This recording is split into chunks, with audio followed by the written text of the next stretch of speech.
இதோ உலகத்தின் பாவத்தை சுமந்து தீர்க்கிற தேவ ஆட்டுக்குட்டி.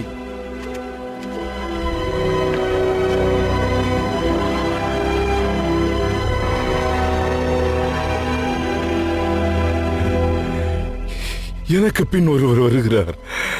அவர் எனக்கு முன்னிருந்தபடியா என்னிலும் மேன்மையுள்ளவர் என்று நான் சொன்னேனே, அவர் இவர்தான். நானும் இவரை அறியாதிருந்தேன். இவர் இஸ்ரவேலுக்கு வெளிப்படும் பொருட்டாக நான் ஜலத்தினாலே ஞானஸ்நானம் கொடுக்க வந்தேன். பின்னும் யோவான் சாட்சியாக சொன்னது, ஆவியானவர் புறாவை போல வானத்தில் இருந்து இறங்கி இவர் மேல் தங்கினதைக் கண்டேன்.